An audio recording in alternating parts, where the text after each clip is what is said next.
देसी गैया के दुग्ध को निकालने में जितना समय लगता है, उस गैया के दुग्ध को निकालने भर वाले समय में एक गृहस्थ के घर के सामने रुकते हैं, और इतने में यदि किसी ने कुछ दे दिया तो पा लेते हैं, और नहीं मिला तो हरि का नाम सुमरते रहते हैं और जंगल में रहकर भजन करते हैं। ऐसे सुखदेव जी। और भोजन कैसा करते हैं? बोले एक करपात्री है, एक करपात्र में, एक इसमें चुल्लू में जितना भोजन आ जाए उतना भोजन करते हैं और इतने में तृप्त रहते हैं। ऐसे सुखदेव जी को मुनि कहा। अब मुनि का अर्थ भी समझ लीजिए। मुनि कहते हैं ऐसे जो निरंतर भगवान नाम का मनन करते रहते हैं। जैसे जो ज्ञानवान व्यक्ति है उसको ज्ञानी कहते हैं, जिसके पास ज्ञान है उसको ज्ञानी कहते हैं, जो जिसने अपनी इंद्रियों को साध लिया है उसको साधु कहते हैं, और जो निरंतर भगवान नाम की माला का मन में ही मनन करता रहता है उसको कहते हैं मुनि। तो ऐसे सुखदेव जी को मुनि कहकर के प्रणाम किया है। तत्सर्व हृदयं मुनिमान तोष्मि। और इसके पश्चात हमें लेकर चल रहे हैं वहां जहां पर सौनकादि 88,000 महात्मा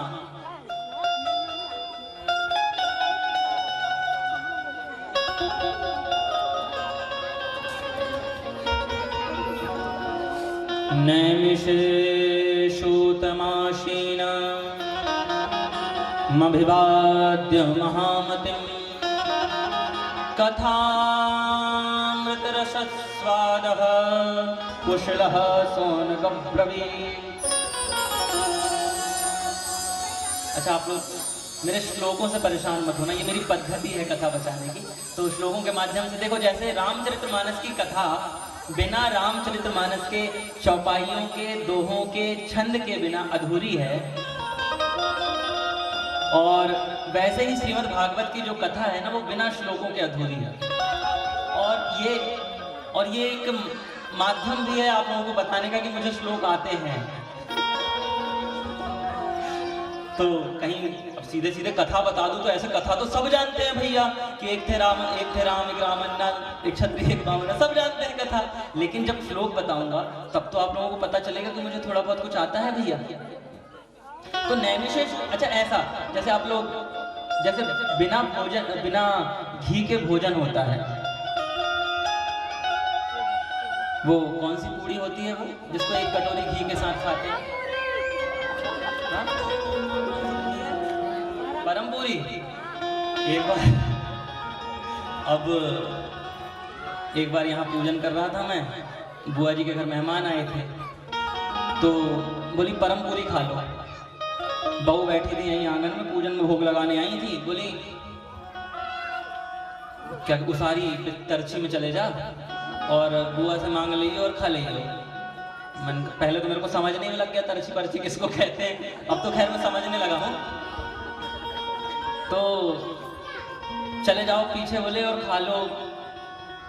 अब मैं गया, थाली परसी गई और एक कटोरी घी, मेरे आधे प्राण तो वो घी देख के निकल गए। इतना खाते कैसे होंगे? आप लोग तो पचा लेते हो भैया आप लोगों का, हम गरीब आदमी ब्राह्मण लोग जितना मिल गया मांग के उतना खाते हैं। आप लोगों के यहाँ तो होता है। तो जैसे बिना घी के भोजन अधूरा है, वैसे ही बिना श्लोकों के भागवत अधूरी है, और बिना चौपाइयों के रामचरितमानस अधूरी है।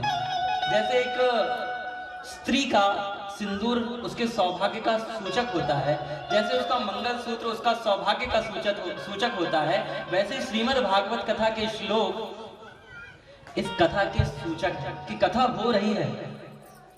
तो नैमिषेषूतमासीन मभिवाद्य महामतिम कथा मृत रसस्वादं कुशलः सौनकब्रवीत्। नैमिषारण्य के पावन तीर्थ में सौनकादिक 88,000 महात्मा एक अनंत वर्षों तक चलने वाले यज्ञ का अनुष्ठान लेकर बैठे।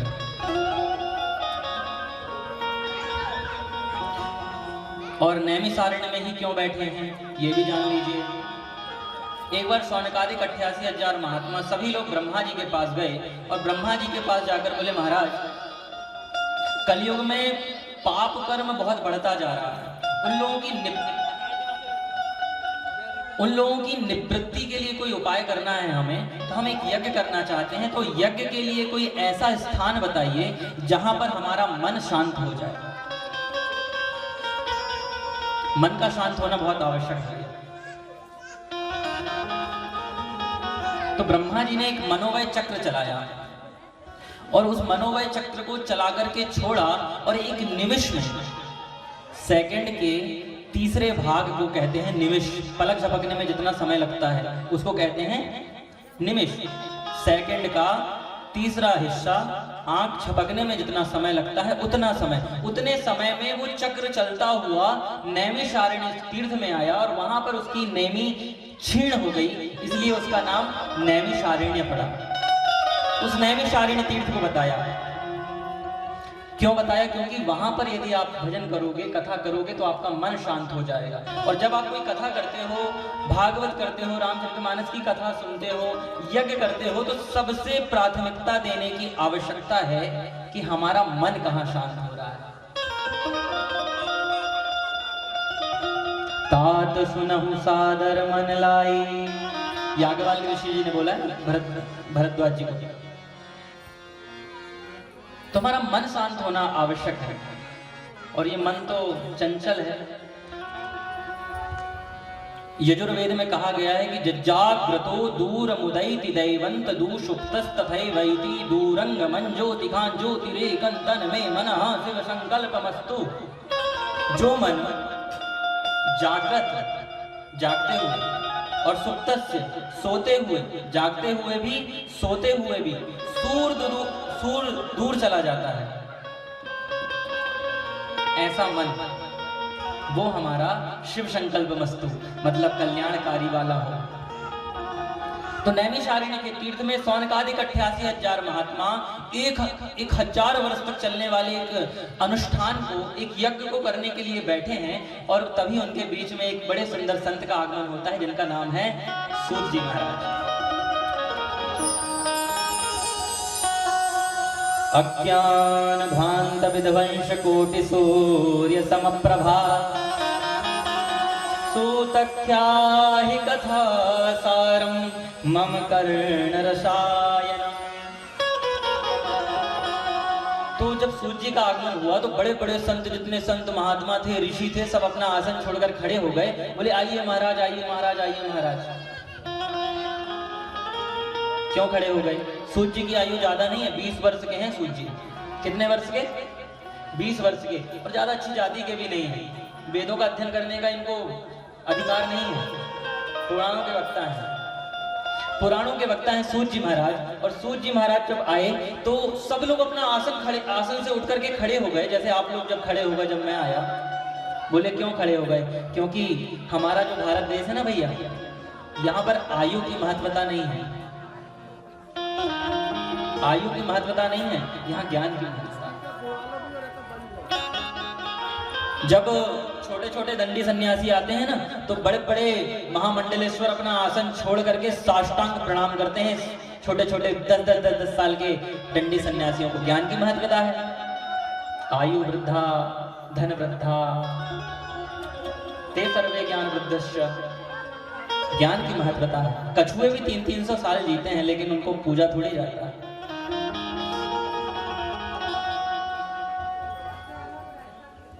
सूत जी महाराज से हाथ जोड़कर कहा कि अज्ञान ध्वांत विध्वंस कोटि सूर्य समप्रभा सूतख्याहि कथा सारम। बोले कथा नहीं सुनना है, कथा का सार सुनाओ। कथा तो हम बहुत सुन चुके और आपकी जो कथाएं हैं, बोले अज्ञानता के अंधकार को नष्ट करके विवेक रूपी सूर्य को प्रादुर्भाव कराने वाली आपकी कथा है। हे सूत जी महाराज, आपसे निवेदन है कि आप मुझे कथा सुनाइए, कथा का सार सुनाइए। सूत जी महाराज ने कथा सुनाना प्रारंभ किया है। चिंतामणिर्लोक सुखम सुरहो स्वर्ग संपदा प्रयच्छन्ति गुरु प्रेतो वैकुंठम योगी दुर्लभम। कल्प वृक्ष के नीचे किसी का घर हो तो उसकी कोई इच्छा अपूर्ण नहीं होती। जिसके घर में स्वयं कामधेनु बंधी हो, उसके घर में किसी चीज का अभाव नहीं होता। लेकिन जो वैकुंठ प्राप्ति है वो आप जैसे गुरुदेव, आप जैसे सदगुरुदेव ही हमें प्राप्त करा सकते हैं। योगियों को भी दुर्लभ है जो वैकुंठ, वो केवल गुरु भक्ति से, सदगुरु के चरण आश्रित होने के बाद ही मिल सकती है भैया। और सूत जी ने कथा प्रारंभ की है। प्रीति सौनक जत्ते सो हतो वचमे विचार्य, सर्व सिद्धांत निष्पन्न संसार भयनाश। काल व्याल मुखग्रास त्रास ऋणनाश हेतवे, श्रीमद्भागवतं शास्त्रं कलौकीरेण भाषितम्।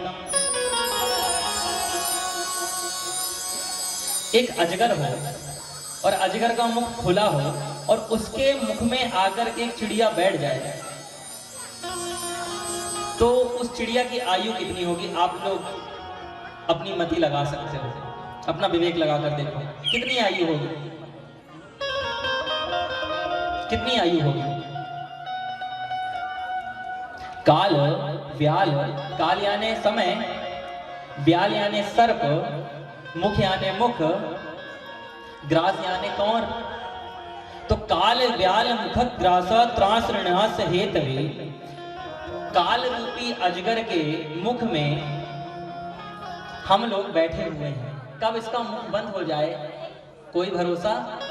क्या भरोसा है? सर्व सिद्धांत निष्पन्न श्रीमद्भागवतं शास्त्रं कलौ